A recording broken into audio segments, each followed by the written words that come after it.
আসসালামু আলাইকুম ওয়া রাহমাতুল্লাহ। গুজরাটের গোধরাকাণ্ডের সময়ে একটি হিন্দু মেয়ে রাতের অন্ধকারে ভুল করে মসজিদের ভিতরে প্রবেশ করেছিল। মানে রাতের অন্ধকারে একটি হিন্দু মেয়ে ভুল করে মসজিদে ঢুকে পড়েছিল। আর তারপর সেই মেয়েটির সঙ্গে মসজিদের ভিতরে যা কিছু হলো, মানে মসজিদের ইমাম তার সাথে যা কিছু করলো, তার সঙ্গে আশ্চর্য হয়ে ভাবতে থাকবেন যে একজন ইমাম সাহেব এমন করতে পারে। তো সেই জন্য আজকের এই ভিডিওটি আপনাদের সবার জন্য খুবই একটি বিশেষ ভিডিও হতে চলেছে।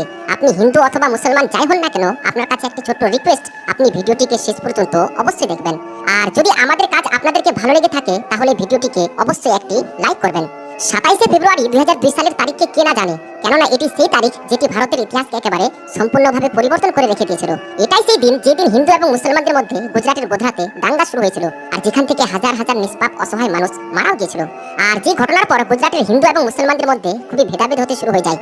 আজকের যে ঘটনাটি আপনাদের সামনে উপস্থাপন করতে চলেছি সেটি গুজরাট দাঙ্গার সময়ের, মানে ঘটনাটি ঘটেছিল 27শে ফেব্রুয়ারির দিনে। একটি ট্রেনে আগুন লেগে যাওয়ার কারণে হিন্দু এবং মুসলমানদের মধ্যে দাঙ্গা শুরু হয়ে যায়। আর যেমনই রাত্রি নেমে আসলো তখন সেটি আরো বেশি ভয়ঙ্কর রূপ ধারণ করে নেয়, আর মানুষেরাও ভয়ঙ্কর রূপ নিয়ে রাস্তাতে ঘোরাফেরা করতে লাগলো এবং অসহায় মানুষদের উপর আক্রমণ করতে থাকলো।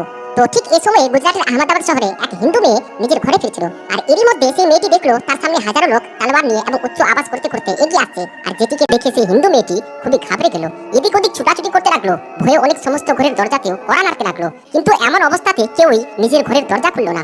এমন সময় এবার সেই মেয়েটি খুবই বেশি ভয় পেয়ে গেল, মনে করুন তার মাথায় আর কাজ করছিল না।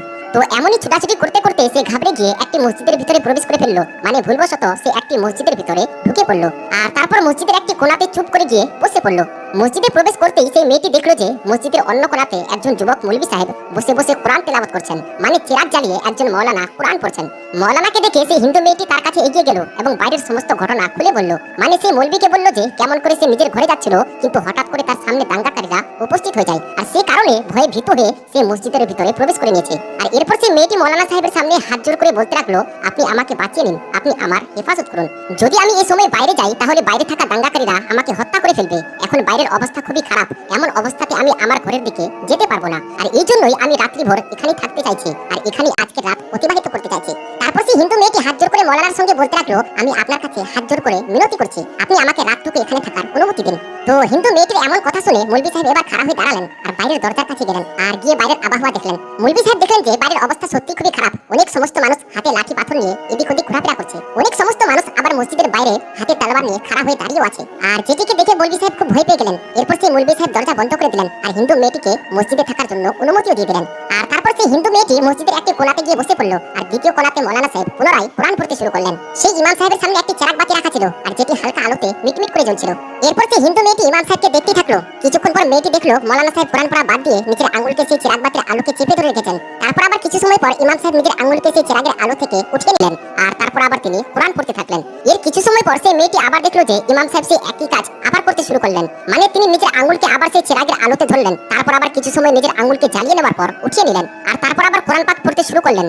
মসজিদের অন্য কোণাতে বসে থাকা সেই হিন্দু মেয়েটি এই সমস্ত দৃশ্যকে নিজস্ব চোখে দেখছিল, আর যেটিকে দেখে সেই হিন্দু মেয়েটি খুবই অবাক হলো, আর মনে মনে ভাবতে লাগলো যে ইমাম সাহেব কোথাও আবার পাগল তো হয়ে যায়নি যে বারবার নিজের আঙুলকে আগুনে জ্বালাচ্ছে।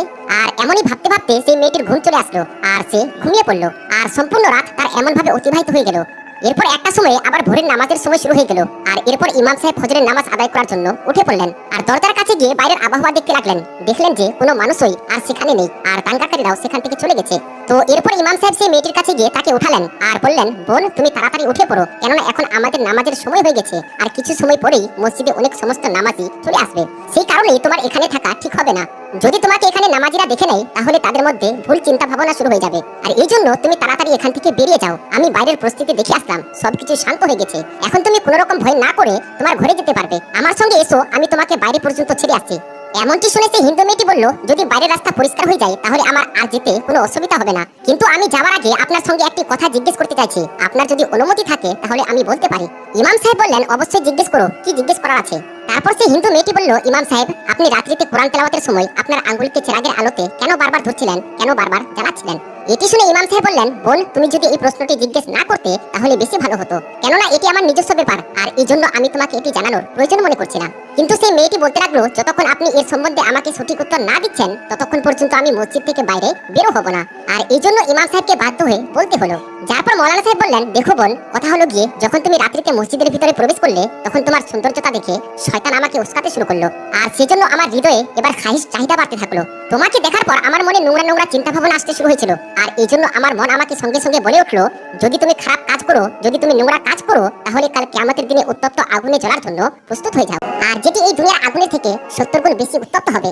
সেজন্য এখানে সবচেয়ে উত্তম কথা এটি হবে যে তুমি প্রথমে এই দুনিয়ার আগুনের স্বাদ গ্রহণ করে নাও। তো এই জন্যই আমি আমার মনের কথাকে প্রাধান্য দিয়ে আমার শরীরের অংশ আগুনের স্পর্শ করাতে থাকলাম, আমার শরীরকে আগুনের টেস্ট করাতে থাকলাম।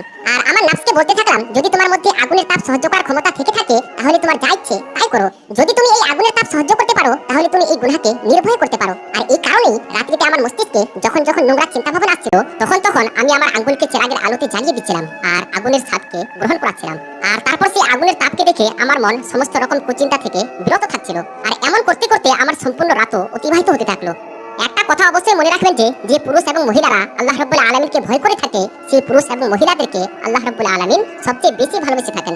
মানে এমন কোনো ভুল কাজ যেটি আমাদের মন করতে চাইছে কিন্তু সেটিকে আল্লাহ তাবারাক ওয়া তাআলা নিষেধ করেছেন। আর এই আল্লাহর ভয়ের কারণে যদি সেই ভুল কাজ থেকে বিরত থেকে যান তাহলে কিন্তু কাল কিয়ামতের দিনে এর পুরস্কার আপনি অবশ্যই পাবেন।